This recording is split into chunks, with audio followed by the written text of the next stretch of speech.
ప్రవక్త ముహమ్మద్ సల్లల్లాహు అలైహి వసల్లం వారిని అబూ ఖతాదా రదియల్లాహు అన్హు వారు ముహర్రం 10 ఆషూరా నాటి ఉపవాసం ఘనతను గురించి అడగటం జరిగింది. అందుకు ప్రవక్త వారు సమాధానమిస్తూ, అది గత సంవత్సరపు పాపాలన్నిటినీ తుడిచిపెట్టేస్తుంది అని చెప్పారు.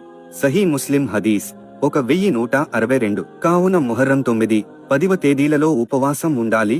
ముహర్రం 9 లేనివారు కనీసం ముహర్రం 10, 11 తేదీలలో ఉపవాసం ఉండాలి. అంటే మన కాలమాన ప్రకారం శనివారం మరియు ఆదివారం. ముఖ్యమైన ముహర్రం 10 ఆషూరా రోజు అంటే ఆదివారం. కాబట్టి ఈ 2 రోజులు ఉపవాసం ఉండాలి. ముహర్రం 10వ రోజు ఎందుకు ముఖ్యమైనది అంటే, అల్లాహ్ తన ప్రవక్త మూసా అలైహిస్సలాంను మరియు ఆయన ప్రజలను ఫిరౌను మరియు అతడి ప్రజల దౌర్జన్యం నుండి రక్షించాడు. కాబట్టి దీనికి కృతజ్ఞతగా అల్లాహ్ కొరకు ఉపవాసం ఉండాలి. కాబట్టి ఈ విషయాన్ని మీ కుటుంబ సభ్యులకు, బంధువులకు, స్నేహితులకు షేర్ చేయండి. ఎందుకంటే ఒక మంచి విషయాన్ని తెలపడం ద్వారా మనకు కూడా పుణ్యం లభిస్తుంది. ఇన్షా అల్లాహ్.